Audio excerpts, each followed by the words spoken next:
નમસ્કાર ખેડૂત મિત્ર, જાણીને ઘણો આનંદ થયો હા સાહેબ કે તમે આપણા આ જ્ઞાનરૂપી હવનની અંદર 2 ચમચી ઘી નાખી અને હવનને પ્રજ્વલિત કરો છો. એ બોલો, આપે શું કર્યું એ કયો એટલે બીજા ભાઈઓ સાંભળે અને સમજે.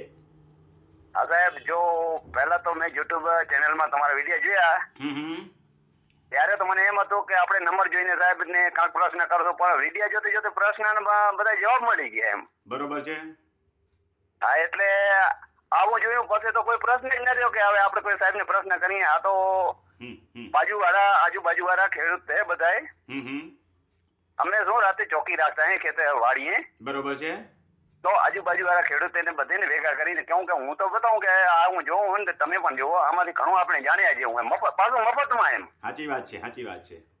હા સાહેબ, એટલે શું કે અમે ચોકી રાખતા હે રાતે 12 વખત જાગતા હે, કેમ ટાઈમ નીકળી જાય એ ખબર નથી પડતી કે રાતે કેમ ટાઈમ નીકળી જાય કે આ જોતે જોતે વિડિયા એમ. હા બરોબર છે. એટલે હું તો બધા ખેડૂતોને આજુબાજુ બધા ખેડૂતોને કહેતા કે તમે આ જુઓ, અને ખેડૂત પણ બધા ખુશ થઈ ગયા કે હવે આપણે કે નંબરની જરૂર ક્યાં પડી, આપણે બધા કે યુટ્યુબ માંથી જવાબ જડી ગયા. સાચી વાત છે, સાચી વાત છે. સરસ સરસ. અને બીજા ખેડૂતો જેને તમે વિડિયા જોતા કર્યા એમને કહેજો કે કોઈ બીજાને ખેડૂતોને માર્ગદર્શન આપે કે ભાઈ આમાં ખાલી યુટ્યુબમાં જઈને રમણીકભાઈ કોટડિયા લખો એટલે આવી જશે. હા સાહેબ, આમાં તો ઘણું જાણવા મળ્યું. અમારે શું કોઈ જાતનો અનુભવ નતો.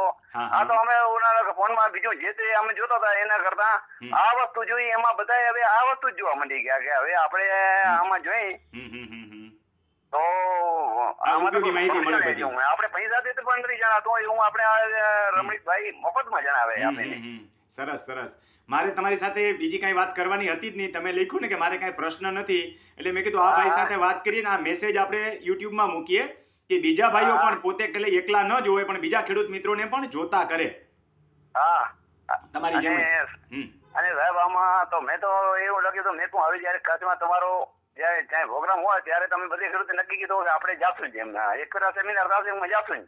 ચોક્કસ ચોક્કસ ગોઠવીશું. હું યુટ્યુબ દ્વારા જાણ પણ કરીશ. હા ઓકે સાહેબ, ઓકે. બહુ આનંદ થયો. અને તમારા ગામમાં કઈ ગોઠવું હોય તોય મને કહેજો, તોય આવીશ.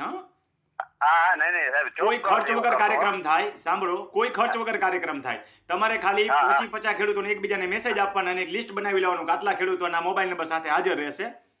101 ખેડૂતો અપેક્ષિત હોય અને પછી આપણે એને ચા પાણી પાઈએ અને ગાંઠિયાનો કાર્યક્રમ કરી નાખીએ. હા, ઈ તો સાહેબ ઈ તો અમે તમારા વિડિયો બધા જે એમાં બધું જાણવા મળ્યું કે એમાં તમે 10 જણા થાજો, 11માં હું થાઈશ, આપણે 500-500 રૂપિયા કાઢશું ને તો બધાને ગાંઠિયા ચા પાણી ખવડાવી શકશું. હા સાહેબ, ભલે ગોઠવજો. અને કે કાર્યક્રમ હશે તો હું યુટ્યુબમાં જાણ પણ કરીશ. ભલે સાહેબ, આનંદ બહુ થયો સાહેબ. અમારે તો હવે રોજ અમારે રાતે અમે જઈને ચોકી રાખીએ તો કેમ શિયાળાની રાતના કેમ 1-1:30 વાગી જાય ખબર નથી પડતી એમ. કેમ ચોકી કેમ રાખવી પડે છે? ભૂંડનો રોજનો ત્રાસ છે? શેનું છે? એટલે રોજનો ને એવો ત્રાસ છે. બરોબર છે.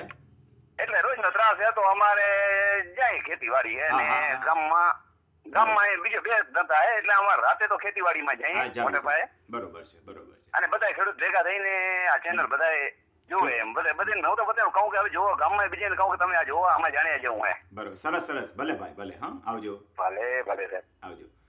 ખેડૂત મિત્રો, તમારે પણ તમારા ગામમાં ક્યાંય પણ આવો કાર્યક્રમ રાખવો હોય તો હું આવીશ. એના માટે તમારે કોઈ જાજી ચિંતા કરવાની જરૂર નથી. 100 ખેડૂતો ભેગા થાય એવું આયોજન કરો. તમારા ગામના ન હોય, ભલે આજુબાજુના બધા ગામના હોય, ખેડૂતો લાભ લે એ હેતુથી. કારણ કે ખેડૂતનો પૈસો બચાવવો એ પણ અગત્યની વસ્તુ છે. રેવન્યુ રેકર્ડને ચોખ્ખો રાખવો એ પણ અગત્યની વસ્તુ છે. ખેડૂત પાસે એવા એક્સેસ ફંડ છે નહીં, પૈસા છે નહીં કે પોતાનો રેવન્યુ રેકર્ડ ચોખ્ખો કરવા પડે તો પૈસા ખર્ચી શકશે. અને પૈસા ખર્ચશો તો એ કેના જેવું છે? આંગળી દુખતી હોય તો ડોક્ટર આંગળીની જ દવા આપે. આંખમાં દુખતું હોય તો આંખ જ જોઈ દે, કંઈ કાન ન જોઈ દે કે નાક ન જોઈ દે. તમને તમારા રેવન્યુ રેકર્ડના બધા પાસાઓ ચેક કરતા હું શીખવાડીશ. અને એ રૂબરૂ હશે તો આખી સંકલિત માહિતી એકી સાથે 2-3 કલાકની અંદર હું આરામથી તમને આપી શકીશ. ખૂબ ખૂબ આભાર, ધન્યવાદ. આ બાબતે તમારા ગામની અંદર પણ કેમ્પ ગોઠવાય એના માટે કાર્યક્રમ ગોઠવજો.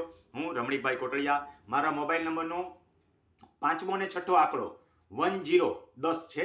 અગાઉ હમણાં જ 4 આંકડા આપી દીધા છે. આવી તો બધા આંકડા તમને મળી જશે. એકી સાથે એટલે નથી આપતો કે કોઈ ખાટ સવાદિયાઓ સીધો સાંભળી લે અને સીધો ફોન કરે અને હેરાન ન કરે. આ ભાઈની જેમ ઓડિયા સાંભળશે તો કોઈ પ્રશ્ન જ નહીં રહે. એક પછી એક મારા બધા 10-10 આંકડા મળી જશે. પછી સેવ કરી લેજો, મોબાઈલને મેસેજ કરજો તમારે કંઈ કામ હોય તો, એટલે હું તમને એનો જવાબ આપીશ.